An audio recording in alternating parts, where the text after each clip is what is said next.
Dan pada hari ini sebenarnya kita bersyukur pada Allah SWT kerana kita dapat sumbangan daripada luar negeri Johor ni.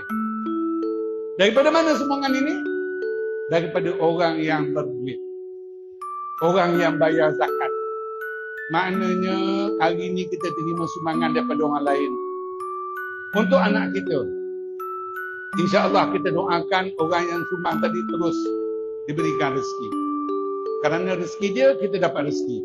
Mudah-mudahan anak yang kita bawa hari ini, yang menerima sumbangan, dia belajar betul-betul, dia belajar rajin-rajin, dia jadi orang baik, jadi orang yang amanah, jadi orang yang bertanggungjawab, yang akan menguruskan mungkin syarikat dia, mungkin pekerjaan dia yang baik, dia pula menyumbang kepada orang lain.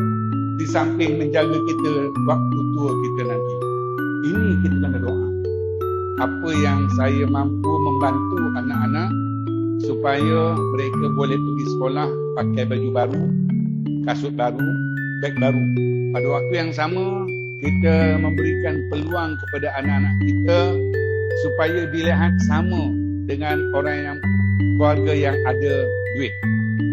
Kadang-kadang bila anak-anak kita pergi dalam keadaan baju lama, nanti kawan-kawan dia kata macam-macam kan, nanti dia malu.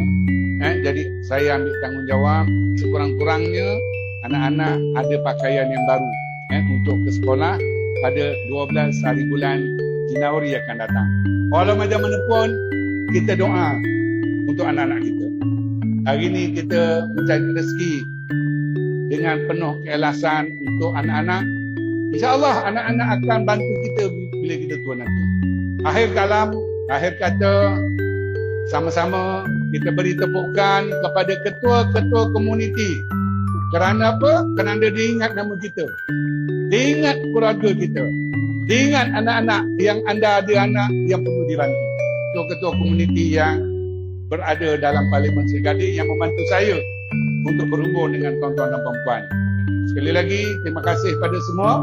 Mudah-mudahan sumbangan ini menjadi sebahagian daripada asbab anak kita berjaya belajar dan berjaya dalam hidupnya sebagai anak yang soleh dan solehah.